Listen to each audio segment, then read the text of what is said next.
According to sportsbooks, the Pittsburgh Steelers are expected to win 9 games this season. Should we bet the over or the under? I'm Professor MJ and I hold a PhD in statistics, and I ran an advanced statistical study in order to answer this critical question. Keep watching until the end because I'm going to give you my betting tip, and I'm also going to preview the 2020 season for the Steelers. Let's rock and roll!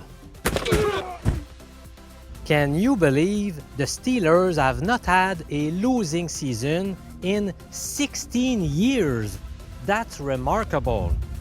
Under Mike Tomlin, the team has compiled a 133, 74, and 1 record, a 64% win percentage. Last year, Pittsburgh lost its starting quarterback in the second game of the season. They got off to a bad 1-4 start, but they found a way to fight back by winning 7 of their next 8 meetings. Sitting on an 8-5 record, the Steelers were right in the thick of the playoff race. Unfortunately, the offense completely sputtered down the stretch by scoring exactly 10 points in each of their final 3 regular season games. All of them were losses, and it allowed the Titans to grab the final playoff spot. Let's talk about the quarterback position first. Mason Rudolph and DEVLIN Doc Hodges rated as the 35th and 37th best QBs out of 37 qualifiers last year. So I think it's fair to say that neither delivered. When the Steelers drafted Mason Rudolph in 2018, he seemed destined to be the natural successor to Ben Roethlisberger. The organization is probably left scratching its head after what we saw last year. He completed just 62% of his passes while throwing 13 TD passes and 9 interceptions in 10 games. After DEVLIN Hodges started his career with a perfect 3-0 record, Doc Mania was in full flight in Pittsburgh. The team held an 8-5 record at the time and had a good shot at making the playoffs. However, it all came down crashing down as he threw 1 TD pass and got picked off on 6 occasions over the final 3 meetings. Considering last year's abject disaster on offense, 38-year-old Ben Roethlisberger will enter training camp as the clear starter. Obviously, the million-dollar question will be whether he can still play at a high level or not, after missing 14 of the 16 games last season. Big Ben has a lengthy injury history, and his body has taken a toll over the years. He is a statue in the pocket, so he is susceptible to taking big hits.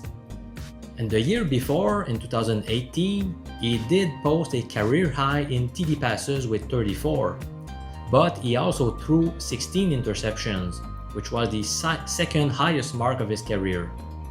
In summary, Roethlisberger will clearly bring better play under center in comparison to what the Steelers had in 2019. I do believe he can still throw the ball pretty well, but he's unlikely to stay healthy for a good portion of the season. Let's now talk about the Steelers' running backs. After rushing for close to 1,000 yards, racking up close to 500 receiving yards, and getting into the end zone a total of 13 times in 2018, James Conner disappointed a lot last year.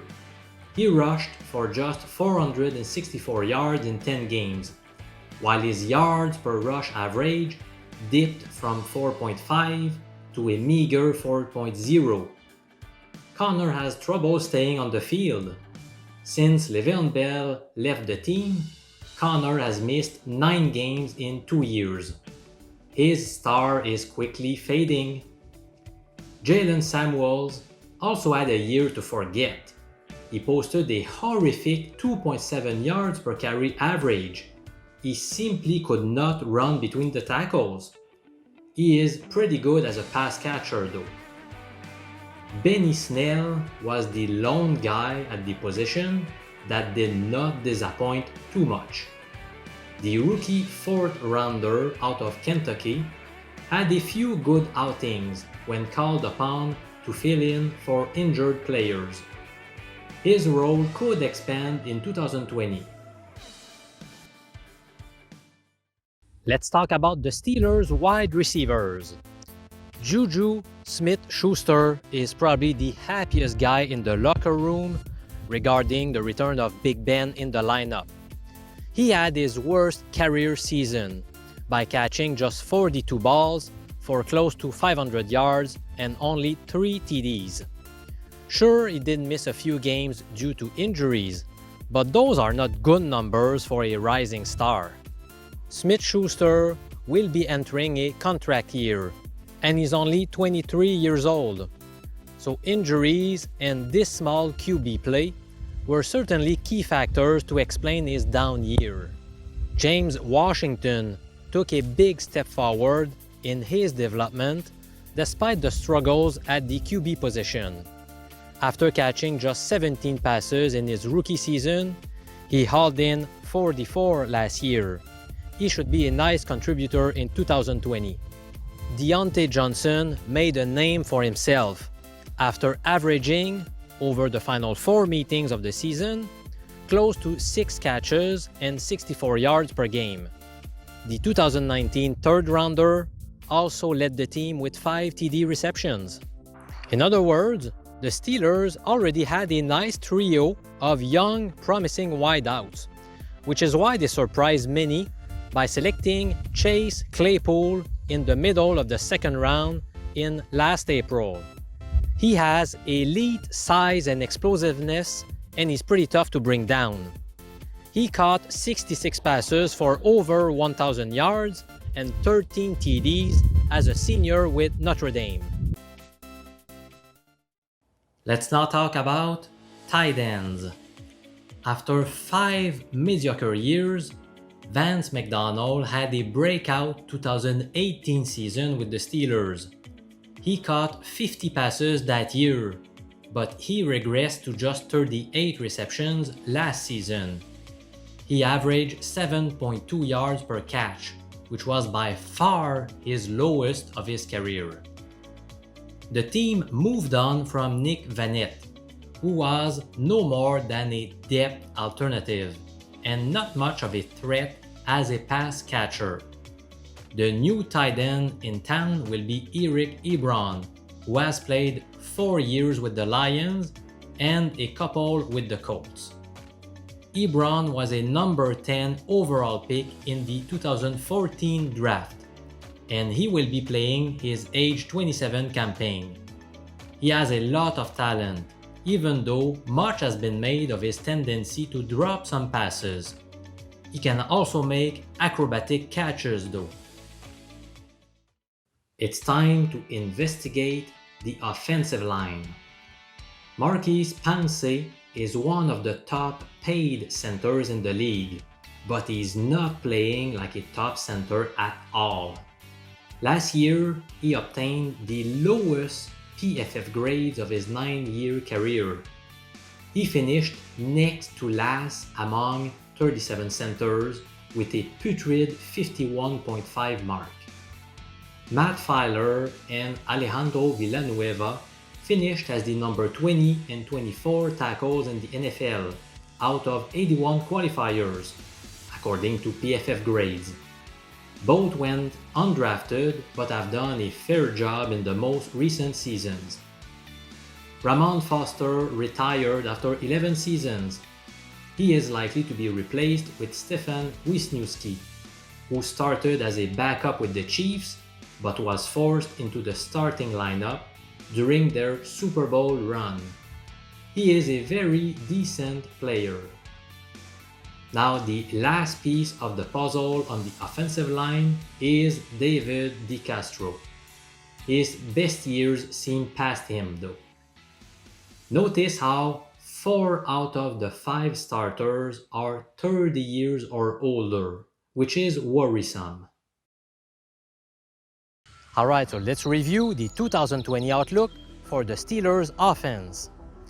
On top of losing Big Ben almost the entire 2019 season, the Steelers also saw James Conner and Juju Smith-Schuster go down to injuries.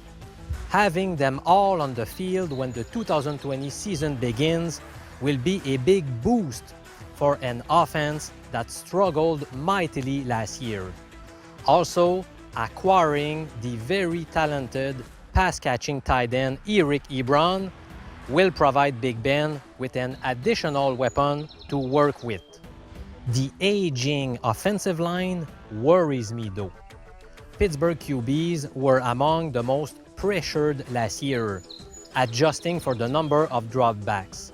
Also, no other team averaged fewer yards before contact per rush. Still, overall, I've got to go with a moderate upgrade. The QB play was abysmal last year, and it will improve a lot if Big Ben can stay healthy. A big if, I must admit. I also like their core of young wide receivers.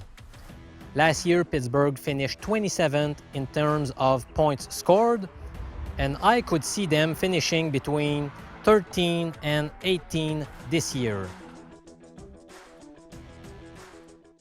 Let's talk about the 2020 outlook on defense for the Steelers. There's been very few changes to this defense, which is good news for 2 reasons. First, the team allowed the 5th fewest points last year, so why change a winning formula? Secondly, the COVID-19 pandemic is likely to shorten training camps, in which case playing with familiar faces will turn out to be a big advantage. Players won't have as much time to get accustomed playing with new guys. Losing a great player like Javon Hargrave hurts, but the blow will be alleviated by the fact that the team was already loaded on the interior of the line, with Hayward and Tuitt. The team also lost starting linebacker Mark Barron, who was an average player anyway. I like the fact that many key pieces on this defense are still very young, and therefore likely to improve even more. TJ Watt, Bud Dupree, Devin Bush, Minkah Fitzpatrick, and Terrell Edmonds. Last year, the starters missed very few games due to injuries, except Stephon Tuitt. The injury bug is much more likely to cause more damage in 2020 than to cause less of it. So, based on these reasons, I will predict similar production as 2019, which would be fantastic. Yes! It's finally time to tell you whether it seems best to bet the Steelers to win more or less than 9 games this season. I decided to address this issue with empirical data. I simulated the 2020 NFL season 1 million times, where each game was simulated according to win probabilities for the road and home team, as determined by the odds from betonline.ag. This bookie is one of the few that has already posted its lines on all 2020 games. So, how often did Pittsburgh win more than 9 games, and how often did they win less than 9 games in those 1 million simulated years? I omitted the seasons where they won exactly 9 games, since the bet would have tied anyway. In 8% of the cases, the Steelers won 10 games or more. Now hold on before betting the over. you still need to check the current odds. Now I looked at the odds from 13 online sportsbooks, and the best line I could find was at FanDuel, whose odds are minus 110 on the over. So based on these odds and the probability of winning, the return on investment, the ROI of this play is 11.1%, which is great. Now what about the under? Well, in the remaining 41.8% of the cases, the under bet was a winner. Now this time the best line was at Sports Interaction that has odds at plus 120. So this equates to a return on investment of minus 8%. So my final betting tip for the Steelers is to bet the over. Now notice that the break-even odds, which means the odds that yield a ROI of 0%, are minus 139. So my personal advice is that you should bet the Steelers to win more than 9 games only if the line is about minus 120 or better. If you are more familiar with decimal odds, that's the equivalent of 1.83.